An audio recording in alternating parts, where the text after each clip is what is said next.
Olá pessoal, Shalom, Shalom, Boker Tov, muito bom dia. Orem Malachi Ben Israel.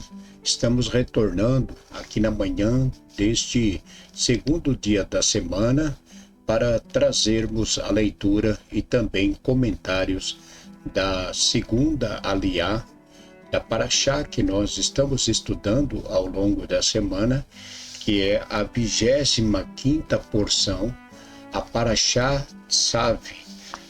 A Parashá Tzav, a 25ª porção do livro de Vaikra, também conhecido como Levítico. Hoje estamos no dia 23 do mês de março do ano de 2026 e no calendário judaico estamos no dia 5 do mês de Nissan do ano de 5.786. Contando de hoje, temos apenas 10 dias para os nossos preparativos para a festividade de Pêssar. Eu quero aqui dar as boas-vindas a todos nossos amigos internautas, a toda a comunidade Anusim Brasil, o nosso Shalom, Boker Tov. Muito bom dia a todos, sejam todos bem-vindos à casa dos Bnei Anusim. E a você que hoje, dia 23 do mês de março, está completando mais um ano de vida, parabéns, Mazal Tov, que Hashem, nosso Deus, lhe abençoe grandemente. E a leitura de hoje, a segunda aliá, está no capítulo 6 de Vaikra, Levítico, capítulo 6, do verso 12 até o capítulo 7, Passuque 10.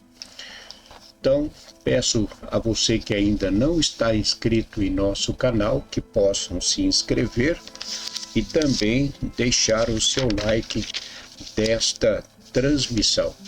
Deixe o seu like, compartilhe o nosso canal, pois isso contribui para o crescimento, e de maneira que possamos alcançar nosso objetivo, que é o de poder também, de certa forma, alcançar os Bnei Anusim, que são os filhos dos forçados. Então, se você contribui, o trabalho, com certeza, a missão será cumprida em um tempo mais rápido, A gente sabe que são muitos, cerca de 70% da população brasileira são Bnei Anusim. São os judeus chamados sefaraditas, ali da região de Portugal e também da Espanha. Então, se você tem por sobrenome Oliveira, Pereira, Madeira, Pinheiro, Carvalho, Silva, Nunes, Pacheco, você é um Bnei Anusim. E você poderá também iniciar o seu processo de retorno para o povo de Israel e para o Deus de Israel. Vamos então à leitura de hoje. Baru atah Adonai Eloheinu melech haolam, asher bahar banu mikol hamim venatam lanu et torato, Baru atah Adonai noten hatorah.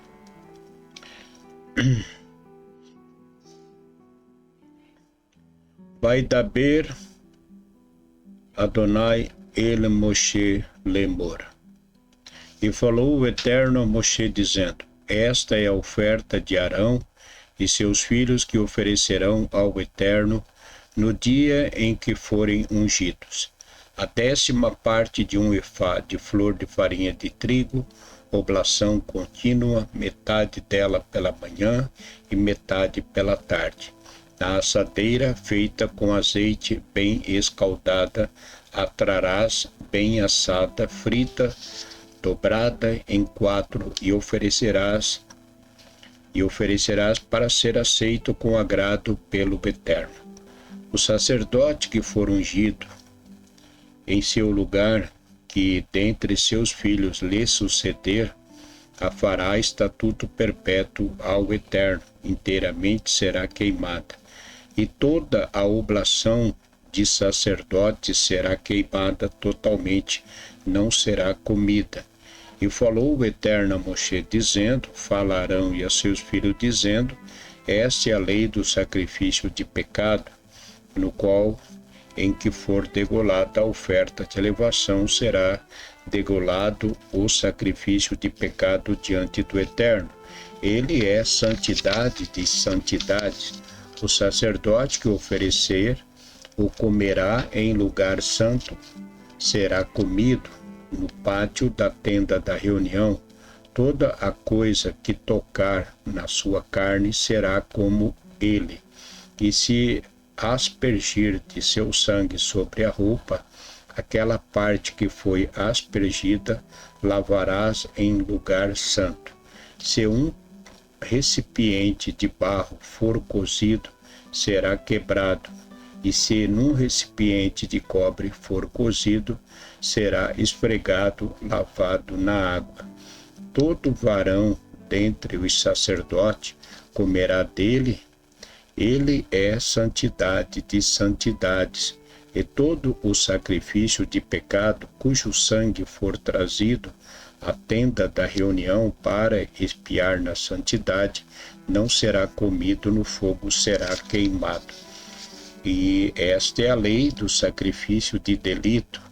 Ele é santidade de santidades, no lugar em que se degolem a oferta de elevação, degolarão o sacrifício de delito, e o seu sangue se espalhará sobre o altar em redor.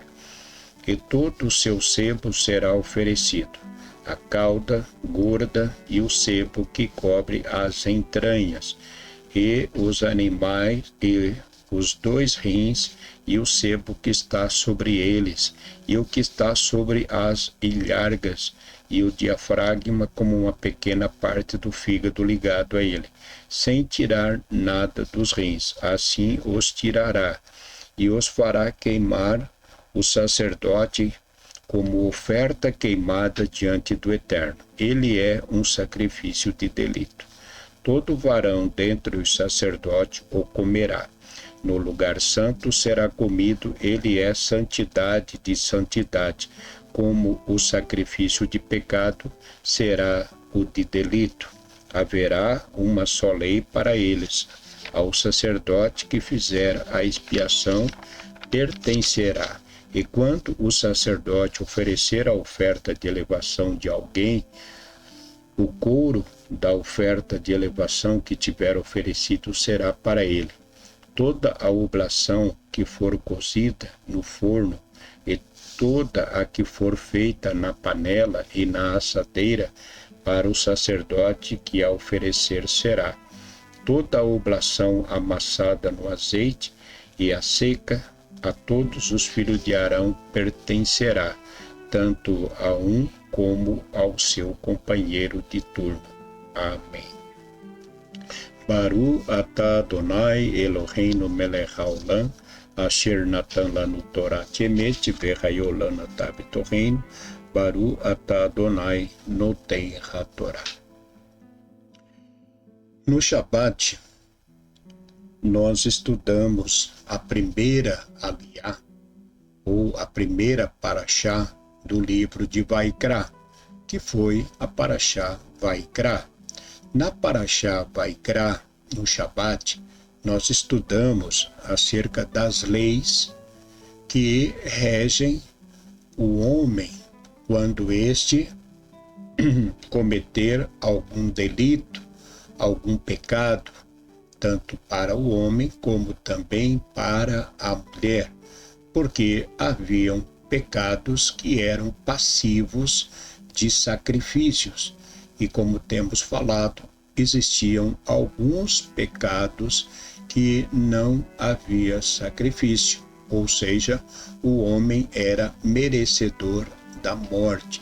Existia então a pena de morte, né? Então, todo aquele que cometia um pecado que não fosse assassinato, que não fosse estupro, que não fosse um sequestro, então a pessoa tinha a possibilidade de se consertar com Deus. Então ele oferecia ali o sacrifício conforme era determinado pela lei, e ele então, seus pecados eram perdoados. Quando era um crime, um assassinato, então não tinha perdão. Então era de fato morto, né?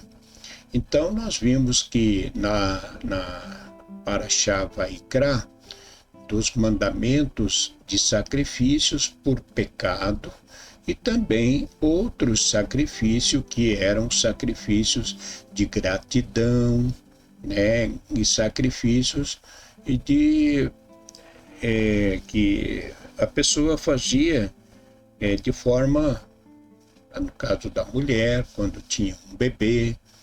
Então eram sacrifícios que ela tinha que oferecer a Deus, e os também sacrifícios de gratidão. Então, a segunda Parashá do livro de Vaikra, nós vamos entrar num assunto e que toda Parashá vai trazer a informação de como se procederia em relação a um sacerdote. Qual era o sacrifício que ele deveria oferecer? Aqui a Parashá não vai falar diretamente de pecado cometido pelo sacerdote, mas na sua preparação. Porque para que o sacerdote pudesse começar a exercer a função no tabernáculo, ele primeiro passaria por um processo de purificação, né? Tanto na mikve, que era o banho, né? Ele passava pelo banho, também vestia as vestes sacerdotais, tinha o sacrifício e, por fim, a unção, né? Ele era ungido com o óleo. Então, no que diz respeito a um sacerdote e também no que diz respeito a nós, quando lemos na Parashá que a primeira aliá, e o Eterno fala a Moshe dizendo: ordena a Arão e a seus filhos, né? Então, como nós vimos, a palavra que ordena de fato algo para que não se perca tempo. Então, na aliá de hoje, ela fala com respeito ao fogo no altar, que nunca poderia se apagar. Então, o sacerdote é quem sustentava esse fogo. Era um trabalho do sacerdote no tabernáculo, né? O sacerdote colocava lenha todas as manhãs, e o holocausto era mantido continuamente. O fogo era considerado então sagrado. Então, da mesma forma, isso trazendo para nós o que nossos sábios nos ensinam, da mesma forma, nós, homens e mulheres, da mesma forma, a nossa fé, a nossa devoção e o serviço ao Eterno devem ser constantes, né? Todos os dias, pela manhã, pela tarde, à noite, a nossa devoção e a nossa com a nossa conexão com o Hashem deve ser constante todos os dias. Então, a oferta com farinha e azeite e incenso também que eram oferecidos, uma parte era queimada e o restante era comido pelo sacerdote, e era considerado uma coisa sagrada, santíssima, né? Não poderia conter também fermento, como nós já comentamos o significado do fermento. Então, os sacerdotes também ofereciam uma mirra diária, né, pela manhã e à tarde, e totalmente queimada. Não comiam, eles não comiam. O que eles ofereciam, eles não comiam. E isso então representa também para nós a dedicação e a gratidão e o sustento físico e também o sustento espiritual, né? Então, a oferta de pecado exigia a metade de um animal para expiação do pecado no altar. E era então, uma parte era queimado e uma parte era comida pelo sacerdote nesse lugar sagrado. Então, o pecado, na verdade, ele tem consequências, né? Mas o Eterno providencia sempre meios de purificação. Então, tanto para o sacerdote ou mesmo para o próprio homem e mulher do povo, Deus sempre providenciou uma maneira do homem se arrepender e voltar para ele, né? Então, nós estamos falando de Arão, o sumo sacerdote, que nós já estudamos o que aconteceu ainda no deserto, quando Arão cometeu um grande erro na fabricação do bezerro de ouro. Mas Deus o perdoou? Deus o perdoou. Por quê? Porque houve o arrependimento. Então, uma vez que o homem se arrependa dos seus pecados, de fato, Deus, ele vai perdoar. Mesmo hoje não tendo sacrifício de animais, não tendo mais o templo, mas por meio das nossas preces, nossos pedidos, Deus também, na nossa oração de pedido, Deus também vai nos perdoar. Tá bem? Então, nós vamos seguir com as demais leituras da Parashá Tzav e vamos continuar falando a respeito do sacerdote e da unção do sacerdote. A todos, então, desejo um ótimo dia, que Hashem, nosso Deus, vos abençoe e vos guarde, livre de todo mal e de todo perigo. Vamos seguir aí com nossos preparativos para a festividade de Pêssar, tá bem? Um grande abraço, shalom, shalom, fique com Deus, shalom.